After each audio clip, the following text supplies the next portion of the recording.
Breaking news મળી રહ્યા છે। ગુજરાત ફર્સ્ટનું બઝર વાગી ચૂક્યું છે।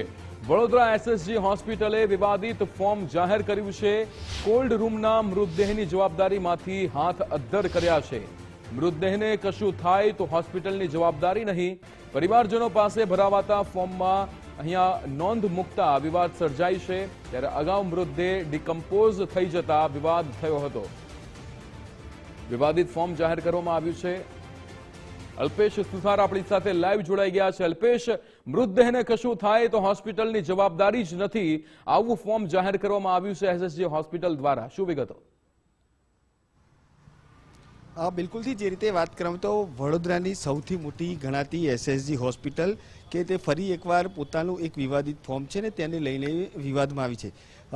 કોલ્ડ રૂમની અંદર જે રીતે અહીંયા આવતા જે દર્દીઓ છે તેમના જે મૃતદેહ છે તેમને રાખવામાં આવતા હોય છે અને આ મૃતદેહ જ્યારે રાખવામાં આવે છે ત્યારે સંપૂર્ણ જવાબદારી ક્યાંક ને ક્યાંક એસજીએલ હોસ્પિટલનું જે તંત્ર છે તેની રહેતી હોય છે।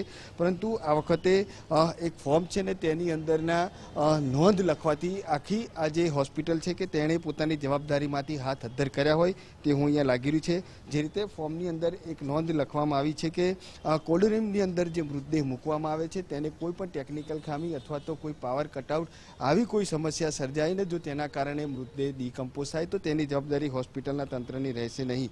જોકે આ નિર્ણયથી જે દર્દીઓ છે અથવા તો જે દર્દીઓના પરિજનો છે તેમાં પણ ક્યાંક ને ક્યાંક રોષ છે। કારણ કે હાલ જે રીતે વાત કરીએ તો સ્થાનિક તંત્ર છે તે ક્યાંક ને ક્યાંક પોતાની જવાબદારીમાંથી છટકી રહી હોય તેવું અહીંયા લાગી રહ્યું છે।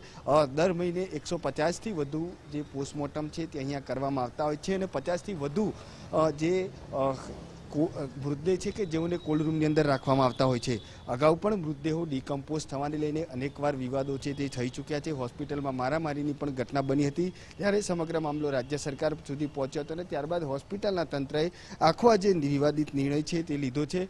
પરંતુ ક્યાંક ને ક્યાંક જે રીતે વાત કરીએ તો પોતાની જે જવાબદારી છે તેમાંથી છટકી રહ્યો હોય તે હું અહીંયા સ્પષ્ટપણે લાગી રહ્યું છે। કારણ કે કોલ્ડ રૂમની અંદર જે કોલ્ડ સ્ટોરેજ છે કે જે અંદર મૃતદેહ મૂકવા માટેના જે બોક્સ છે તે પણ ક્યાંક ને ક્યાંક અપૂરતી અવસ્થામાં છે ને જે છે તે પણ બંધ હાલતમાં છે। આ સુવિધા વધારવાને બદલે ક્યાંક ને ક્યાંક હોસ્પિટલનું જે તંત્ર છે તેણે સમગ્ર આખો જે દોષનો ટોપલો છે તે દર્દીના પરિજન પર ઢોળી દીધો હોય તે અહીંયા લાગી રહ્યું છે।